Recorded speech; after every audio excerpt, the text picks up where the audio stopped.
Hey everyone. So Kroger recently put out a pledge to lower prices and a press release.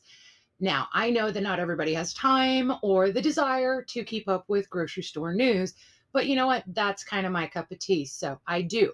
So I'm going to break down why this is important for you to know about and how this will potentially affect customers of Kroger and Kroger owned stores and also Albertsons and Albertson owned stores. So if you're not sure if this affects you at all, just look at the store brand, like the generic brand that's available at your local grocery store. And if it says Kroger or Signature Select, this will affect you. Now, I do want to mention that I am not an employee of either corporation. I'm not a stockholder, investor, whatever, but these are some basic predictions of what we could expect from the Kroger Albertson merger if it goes through. Now, the merger has still not been approved by the government, and as of today, the timeline has shifted a little and they've basically pushed it back. I believe that they're trying to get it completed by August 17th because that's their fiscal year, but there's no set in stone time frame of when this will be completed. Now, this here is direct from the press release they put out, and this is the CEO of Kroger stating that we believe the best way to be America's best grocer is to provide great value by consistently lowering prices and offering more choices. When we do this, more customers shop with us and buy more groceries, which allows us to reinvest in even lower prices, a better shopping experience, and higher wages. Now, this sounds amazing, but let's look at how it will actually affect you. Okay, so first off, if you are an Albertsons customer or you shop at an Albertson owned store, now this gets very confusing because Kroger has like a whole long list of different stores that they own that still operate under a different name. Albertsons doesn't have as long of a list, but they do have quite a few stores all over, mostly the West Coast. And so this will affect you if you currently shop at Albertsons or if you shop at Albertsons own stores, which if you may recognize like Safeway, I believe it's Ralph and Vons and Pavilions and stuff like that. So let's see here. If you're an Albertsons customer, you may eventually see prices going down. You may also see lots of improvements at existing stores because they're going to go in and they're going to rebrand. We know that. But they'll also go in, and if the store is older or it's kind of junky or just not kept up well, they're going to invest in improving it. Those are all good things. Now, the important thing is that the gradual price decrease is going to happen over the next few years. It will not be a slashing of all prices, everything's going to go down at once. They're going to slowly come down to what Kroger prices typically are. And this is just simply Albertsons prices, as a rule, are typically higher. They just are. So they're going to try to get those prices slowly to come down to be about the average of what Kroger prices are. Now, some good things that you might see right away is you will probably see better weekly ads in the sales flyers.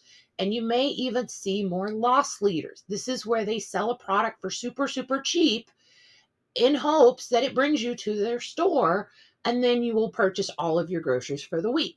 So they may lose profit on one item, but people rarely go to the grocery store for one item. They typically go for 20, 30, 40 items. So they'll lose money on that one product, but they'll still get profit on everything else. And this is basically Kroger's way of trying to retain its current customers at these Albertson stores, and it's also to attract new customers to come try out the new store. Okay. Now, unfortunately, if you are a Kroger customer or a customer of a Kroger owned store, this is not really going to affect you. Okay. Because their prices are already typically pretty low. Because when you think about it, they have a long list of stores that they already own. And they've used the buying power for all of those stores to get their prices at very low places. And like I mentioned before, Albertsons prices are typically on the higher side. And They can't have some of their stores really high priced and some of them at their regular price. So they're going to try to basically make it to where the Albertson price comes down to the Kroger price.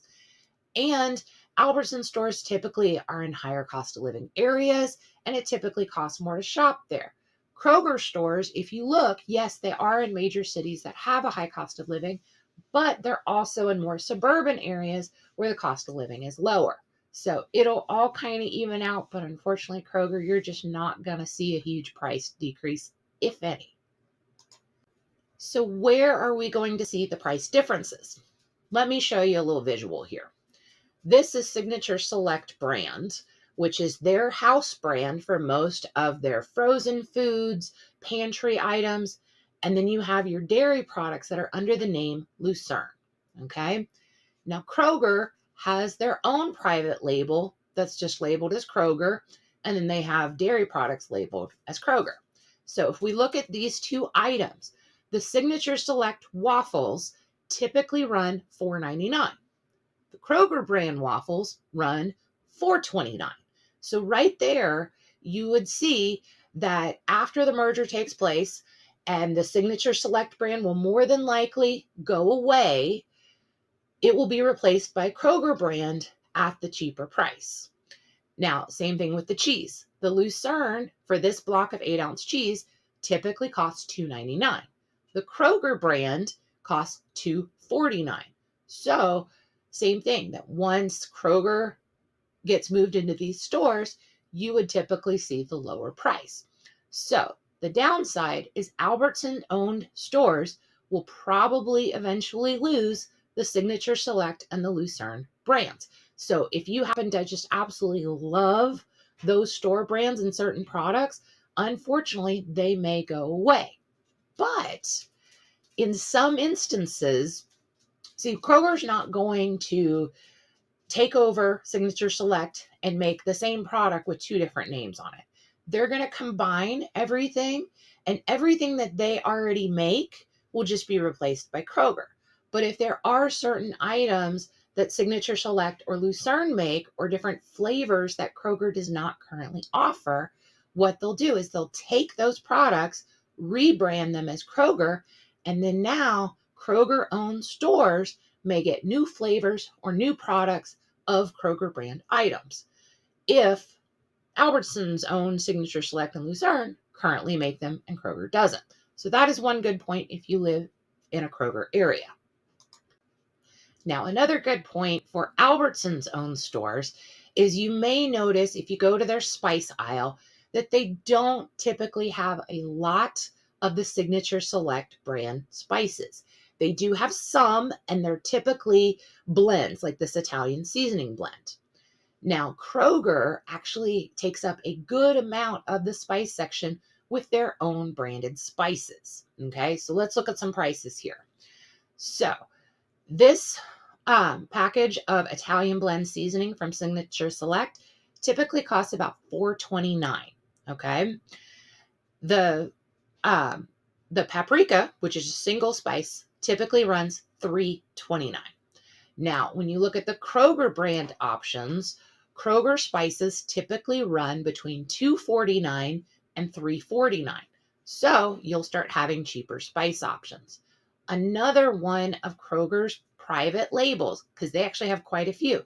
They have the regular Kroger brand, they have private selection, and just in the last few years, they have this newest one that is called Smart Way.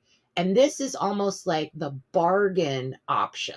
So they've elevated the Kroger brand to be like the mid-level option, and now they've come out with the super bargain brand. Smart Way is similar to a lot of the other Kroger products, but it has a much cheaper price. And you'll notice that their packaging is very, very basic and pretty bland. And it's because they cut all the corners when it comes to marketing and packaging to be able to offer lower prices. So not only Kroger is seeing more of these, but all the Albertsons owned stores would see it too.